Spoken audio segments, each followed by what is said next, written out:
This segment will show you how to assemble the snow thrower. First, remove the nylon tie that holds the chute crank rod to the crank rod support tube.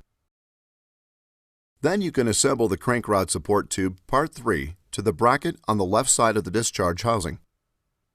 Insert 2 carriage bolts part K from the inside through the bolt holes in the bracket and then the support tube, and place 2 nylock nuts part V on the ends of the bolts.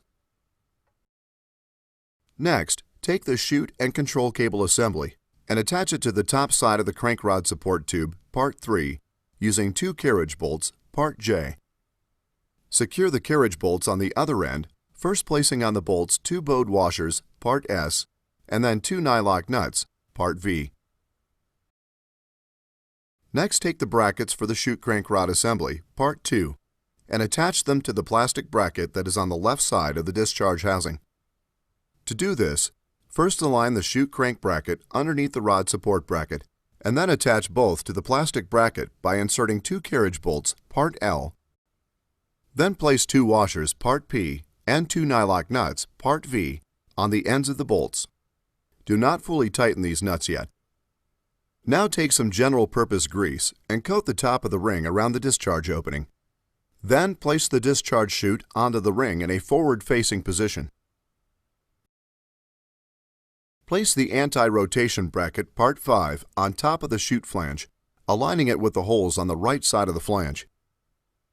Attach the 3 chute keepers with the right side up to the bottom of the flange using 6 hex bolts part D.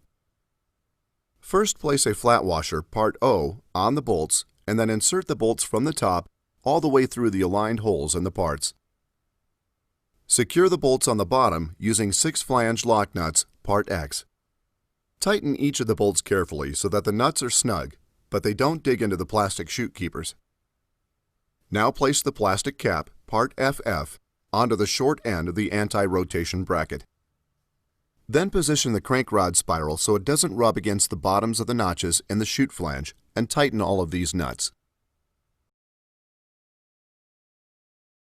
Now check to make sure the crank rod rotates the chute so that it moves freely.